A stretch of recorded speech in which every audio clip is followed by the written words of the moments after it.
गणपति बप्पा मोरया, मंगल मूर्ति मोरया। दोस्तों, बहुत जल्दी शुरू होने वाला है गणेश उत्सव।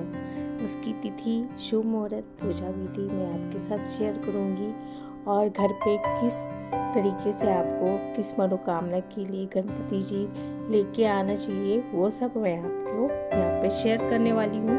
चलिए वीडियो को शुरू कर लेते हैं। सभी देवताओं में सबसे पहले जो पूजा की जाती है, सबसे पहले गणपति जी की पूजा की जाती है। तो यहाँ पे गणेश उत्सव शुरू होने वाला है। इस उत्सव में 10 दिन देश भर में पंडाल सजाए जाते हैं। भगवान गणेश की प्रतिमा को बैठाया जाता है। 10 दिन उनकी पूजा अर्चना की जाती है। 11वें दिन इस प्रतिमा का विधि विधान से विसर्जन किया जाता है। गणेश उत्सव देश भर में बहुत ही धूमधाम से मनाया जाने वाला एक त्यौहार है। सबसे लोकप्रिय त्योहारों में से एक त्यौहार माना जाता है। तो हमारे सनातन धर्म में ये पर्व 10 दिन बड़े ही हर्षोल्लास के साथ मनाया जाता है। इस दिन भगवान प्रतिमा गणपति जी की अलग अलग जगह पे विराजमान कराई जाती है, उनकी पूजा की जाती है विधि विधान से। वे 10 दिन पूरे भक्ति भाव से पूजा करने के बाद 11वें दिन अनंत चतुर्दशी के दिन उनका विसर्जन किया जाता है। तो सबसे पहले तिथि की बात कर लेते हैं। गणेश चतुर्थी 2023 उत्सव की तिथि क्या है? भाद्रपद मास के शुक्ल पक्ष की चतुर्थी पे हुआ था। इस साल 19 सितंबर 2023 मंगलवार से गणेश उत्सव का शुभारंभ हो रहा है। 10 दिन हर्षोल्लास के साथ इस त्यौहार को देश भर में मनाया जाएगा, जिसके बाद 28 सितंबर 2023 के दिन गुरुवार को भगवान गणेश जी का विसर्जन किया जाएगा। गणेश चतुर्थी का शुभ मुहूर्त इस बार है हिंदू पंचांग के अनुसार। इस साल 18 सितंबर 2023 दिन सोमवार को दोपहर 12:39 से शुरुआत हो रही है। चतुर्थी तिथि का जो समापन है अगले दिन यानी कि मंगलवार 19 सितंबर को रात 8:43 पे होगा। भगवान गणेश जी का पूजन का शुभ मुहूर्त सुबह 11:01 से दोपहर 1:28 तक रहेगा। बप्पा जी की पूजा के लिए 2 घंटे 27 मिनट का समय प्राप्त होगा और गणेश चतुर्थी पे सुबह 9:45 से 8:44 तक चंद्रमा के दर्शन से आप बचे तो ज़्यादा बेहतर होगा। अब पूजा विधि बता देती हूँ आपको। गणेश चतुर्थी पूजा विधि: गणेश चतुर्थी के दिन सुबह जल्दी उठकर स्नान आदि से निवृत्त होकर इसके बाद पूजा घर की अच्छे से साफ सफाई करके भगवान गणेश जी की विधिवत उपासना करें। इसके लिए शुभ मुहूर्त में ईशान कोण में लकड़ी की चौकी स्थापित करें। अब चौकी पे लाल या पीला कपड़ा बिछाएं।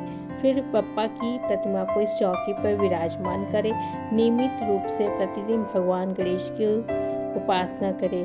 11वें दिन श्रद्धा भाव से भगवान गणेश को विदा करें। वृश्चिक, जो कि स्थिर लग्न है, 19 सितंबर के दिन सुबह 10:54 से दोपहर 1:10 तक रहेगा। तो इस शुभ मुहूर्त में आप पूरे मान सम्मान हर्षोल्लास के साथ ढोल नगाड़ों के साथ गणपति जी को अपने घर लाकर विराजमान करें और विधि विधान से पूजा करें। शुभ संयोग के संगम में निश्चित आपकी मनोकामना पूर्ण होगी। धन संपदा और खुशियों का खजाना लेके अपने घर आए। अब बात कर लेते घर पे स्थापित करने के लिए कैसी होनी चाहिए आपकी गणपति जी की प्रतिमा। गणपति के बाईं सूंड में चंद्रमा का प्रभाव होता है।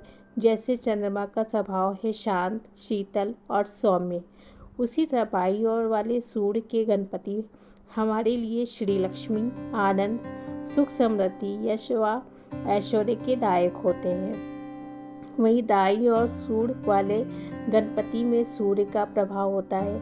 ऐसे गणपति की पूजा अधिकतर मंदिरों में की जाती है। तो आप ये गणपति जी ना लाएं, क्योंकि उनकी नियमित तरीके से पूजा पाठ, आराधना, आरती विधि विधान पूर्वक करना बहुत ही आवश्यक होता है, क्योंकि इसमें गलती बिल्कुल भी नहीं होनी चाहिए।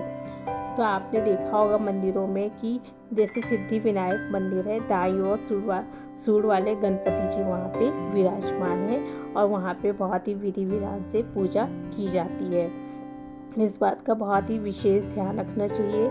यदि आप वास्तु दोष निवारण के लिए वास्तु गणपति विराजमान करते हैं तो उनकी सूंड दाईं ओर ही होगी, और यदि पूर्ण रूप से सिद्ध और अभिमंत्रित श्वेतार्क गणपति जी की आप पूजा करते हैं तो वह साक्षात गणेश स्वरूप ही है। और मनोकामना पूर्ति के लिए गणेश महोत्सव पर कैसे गणपति जी लेके आए वो आपके साथ शेयर कर लेती हूँ। यदि आपके घर में लंबे समय से कोई संतान नहीं है और संतान प्राप्ति की इच्छा से आप गणेश जी की प्रतिमा स्थापित करना चाहते हैं तो गणेश उत्सव पर बाल गणेश की प्रतिमा घर पे लाए, आपकी मनोकामनाएं पूर्ण होगी। घर में आनंद, उत्सव और प्रगति उन्नति के लिए गणेश जी की नृत्य करते हुए मुद्रा वाली प्रतिमा लेके आए। जो कला के क्षेत्र से जुड़े हुए हैं और जो कला में विश्वास रखते हैं उन्हें भी नृत्य करते हुए गणेश जी की प्रतिमा घर में स्थापित करनी चाहिए। यदि घर में स्थायी सुख, शांति व आनंद के लिए आप गणेश जी की प्रतिमा घर लाना चाहते हैं तो गणेश जी की ऐसी प्रतिमा घर लाएं जिसमें गणेश जी लेटे हुए आराम करने की मुद्रा में हो। ऐसी प्रतिमा गृहस्थ व्यक्तियों के लिए अति शुभ मानी जाती है। जब भी आप गणेश प्रतिमा ले के आए तो इस बात का अवश्य ध्यान रखें कि उनका एक हाथ वरदान की मुद्रा में हो, एक हाथ में दंत और एक हाथ में लड्डू होना चाहिए। साथ ही उनका वाहन मूषक राज भी अवश्य होना चाहिए। दोस्तों, ये थी गणेश महोत्सव के लिए कुछ थोड़ी सी जानकारी। मिलते नेक्स्ट वीडियो में, तब तक के लिए धन्यवाद।